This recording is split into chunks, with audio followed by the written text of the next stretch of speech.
Hi guys welcome two reviews. నాకు కొంచెం health బాగాలేని కారణంగా కొన్ని మూవీస్ని ఈ వీడియోలు కవర్ చేస్తున్నాను, అది గమనించగలరు. ఈ వారం రిలీజ్ కొన్ని ఓటీటీ మూవీస్లో ఏమి బాగుందో ఈ వీడియోలు చూద్దాం. మొదటికి వచ్చేసి గేమ్ చేంజర్ ఒక political drama film. Good film guys, బాగుంటుంది ఫిలిం. మనకి ఫ్లాష్ బ్యాక్లో వచ్చే సీన్స్ చాలా బాగా కనెక్ట్ అవుతాయి. అండ్ రామ్ చరణ్ గారు అండ్ ఎస్జే సూర్య గారు నటించిన నటన మాత్రం మనకి చాలా ఆకట్టుకుంటుంది. అండ్ సాంగ్స్ కానీ పిక్చరైజేషన్ కానీ చాలా బాగుంటాయి. సో మొత్తం ఓవరాల్గా చూసుకుంటే direction and political and flash back scenes and songs, ఆ కొరియోగ్రఫీ ఇవన్నీ చూసుకుంటే నాకు బాగా అనిపించింది గైస్. అంటే మీకు ఖచ్చితంగా ఓటీటీలో చూస్తే మీకు ఖచ్చితంగా నచ్చుతుందని ఎక్స్పెక్ట్ చేస్తున్నాను. తప్పకుండా ఈ ఫిలిం చూడండి. నెక్స్ట్ వచ్చేసి డార్క్. ఇది వచ్చేసి ఒక సస్పెన్స్ థ్రిల్లర్ ఫిలిం అండి. ఇది ఒక గుడ్ ఫిలిం, అంటే ఒక మంచి సస్పెన్స్లా కొనసాగుతుంటుంది ఫస్ట్ నుంచి మీకు ఇంటర్వల్ వరకు. ఫస్ట్ ఒక ట్విస్ట్ లాగా ఓపెన్ అవుతుంది, దాని తర్వాత మళ్ళీ ట్విస్ట్ వస్తుంది, దాని తర్వాత ఏంటి అనేది ఆ ట్విస్ట్ నుంచి లాస్ట్ వరకు ఇంకా కంక్లూజన్ ఇవ్వరు. బట్ ఆ కంక్లూజన్ ఇచ్చే సీన్ ఏదైతే ఉంటుందో అది నాకైతే అంత సాటిస్ఫాక్షన్ అనిపించలేదు. అండ్ ఈ ఫిలిం వచ్చేసి చాలా కన్ఫ్యూజన్ ఉంటుంది. మీరు ఫస్ట్ నుంచి లాస్ట్ వరకు కూర్చొని చూస్తేనే మీకు అర్థమవుతుంది. అండ్ ఈ సినిమా చూసినప్పుడు మీరు చాలా అలర్ట్గా ఉండాలి. టైడ్ అయిపోయి చూసారంటే మీకు ఖచ్చితంగా నిద్ర వస్తుంది అనమాట. ఎందుకంటే అక్కడ వచ్చే స్క్రీన్ ప్లే అలా ఉంటుంది అనమాట. It's a one time watch film guys, ఒకసారి చూడొచ్చు అనమాట. నెక్స్ట్ వచ్చేసి తలకోన. ఇది వచ్చేసి ఒక ఫారెస్ట్ అడ్వెంచర్ ఫిలిం అండి. ఇది ఒక సంజీవని కథ సంబంధించి ఉంటుంది. అండ్ ఇందులో వచ్చేసి అజయ్ ఘోష్ గారు సంబంధించిన సీన్స్ ఒకటి అక్కడక్కడ బాగుంటాయి. ఆయన నటన ఒక సినిమా ఫీల్ వస్తుంది. మిగతా వాళ్ళంతా యాక్టర్స్ కానీ నటన కానీ ప్రొడక్షన్ వాల్యూస్ కానీ ఒక షార్ట్ ఫిల్మ్ కంటే కూడా మరీ ఘోరంగా ఉన్నాయన్నమాట. అవి కొంచెం నేను చూడలేకపోయాను అలాంటిది సీన్స్ అన్ని.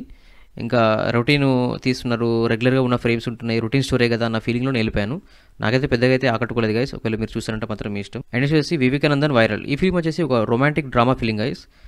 ఈ సినిమా మీకు చెప్పాలంటే ఫస్ట్ ఆఫ్ ఆల్ కథ, ఇలాంటి కథని డైరెక్టర్ ఒకటి ఎంచుకొని అది తీసుకోవడం అనేది చాలా గ్రేట్ అని చెప్పాలి.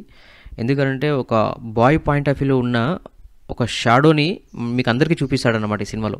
అంటే వాళ్ళు అందరి సమాజంలో ఎలా ఉంటారు అండ్ నాలుగు గోడల మధ్యలో ఎలా ఉంటారు అనేది ఇక్కడ చాలా క్లియర్గా చూపించారు. అండ్ అందులో ఇంకా కొంచెం ఎక్కువగా ఈ సెక్షువల్ సంబంధించిన పర్సన్ ఎవరైతే ఉంటారో అది ఇష్టపడే వాళ్ళ గురించి ఎక్కువ ఉంటుందన్నమాట. సో ఇది ఫ్యామిలీ అందరు కలిసి చూడద్దు, కపుల్స్ చూడొచ్చు అండ్ ఇండివిజువల్గా మీరు ఈ ఫిలిం పెట్టుకొని చూడండి. బట్ ఈ ఫిలిం ఖచ్చితంగా చూడండి. ప్రీ క్లైమాక్స్ వరకు కథ బాగుంటుంది. ప్రీ క్లైమాక్స్ నుంచి తీసుకున్న విధానం, ఆ యూట్యూబ్ ఆ బ్యాక్గ్రౌండ్లో తీసుకున్న విధానం అంతా కనెక్ట్ అయితే అనిపించలేదు. బట్ అక్కడ వరకు వాళ్ళు చూపించిన ఎమోషన్స్ కానీ, వాళ్ళు చూపించిన రియాలిటీ కానీ, ఆ కథ కానీ, వాళ్ళు చెప్పే డైలాగ్స్ కానీ, ఇప్పుడు జరుగుతున్న జనరేషన్లో కొంతమంది చేసే పనులు కానీ అంత క్లియర్గా చూపించారు. అది నాకు నచ్చింది. సో మొత్తం వరకు చూసుకుంటే మీరు కూడా ఈ ఫిలిం చూడండి గైస్. మీకు కూడా నచ్చిన ఎక్స్పెక్ట్ చేస్తున్నాను, అది కూడా కథ పరంగా మాత్రమే. అండ్ హీరో గారు నటన మాత్రం ఎక్స్ట్రాడినరీ, హైలైట్ చేశారు. అండ్ ఇంకిద్దరు హీరోయిన్స్ కూడా చాలా బాగా చేశారు. అండ్ ఏదైతే సెకండ్ హీరోయిన్ ఉందో ఆమె ఈ కథ ఒప్పుకోవడం చాలా గ్రేట్ అని చెప్పాలి. నాకు నచ్చింది ఆ కథ ఒప్పుకున్నందుకు. కథలకు ఇంపార్టెన్స్ ఇచ్చి అలాంటి స్టోరీస్ ఎవరు ఒప్పుకోరు, తను ఒప్పుకోవడం నాకు చాలా గ్రేట్ అనిపించింది. సో మీరు కూడా చూడండి గైస్, మీకు కూడా ఖచ్చితంగా నచ్చుతుందని ఎక్స్పెక్ట్ చేస్తున్నాను. నెక్స్ట్ వచ్చి ఈ వారంలో ఒక కోబలి అనే ఒక వెబ్ సిరీస్ రిలీజ్ అయిందండి. ఈ వెబ్ సిరీస్ వచ్చేసి 8 ఎపిసోడ్స్ ఉంటుంది.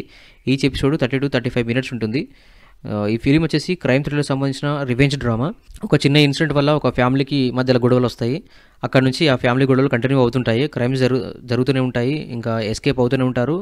ప్రతి 15 మినిట్స్కి ఒక యాక్షన్ సీక్వెన్స్ వస్తూనే ఉంటుంది. ఎవరైనా క్రైమ్ డ్రామా సంబంధించిన ఇష్టం ఉన్న వాళ్ళు ఈ వెబ్ సిరీస్ చూస్తే అట్లా జస్ట్ టైంపాస్ అవుతుంది. మరి మిమ్మల్ని ఎంగేజ్ చేస్తేనైతే మాత్రం 100% నేను చెప్పలేను. ఒకవేళ మీకు టైం ఉంది చూసినట్టు మాత్రం మీ ఇష్టం. సో ఇది గైస్ మన రివ్యూ. ఈ వారంలో మీరు తప్పకుండా చూడవలసిన ఫిలిమ్స్ ఏంటంటే ఫస్ట్ వచ్చేసి గేమ్ చేంజర్ చూడండి, బాగుంటుంది. అండ్ వచ్చేసి వివేకానందన్ వైరల్ చూడండి, కథ పరంగా బాగుంటుంది. అది కూడా ఫ్యామిలీతో చూడద్దు, ఇండివిజువల్గా చూడండి. అండ్ డార్క్ అనే ఫిల్మ్ చూడొచ్చు, but it's a one time watchable, అది కూడా టైం పాస్ కాకపోతే మాత్రమే. సో ఇది గైస్ మన రివ్యూ. ఒకసారి మన ఛానల్ కంటెంట్ గమనించండి, నచ్చితే మన ఛానల్ సబ్స్క్రైబ్ చేసుకోండి. And thank you so much for watching my channel. Thank you, by.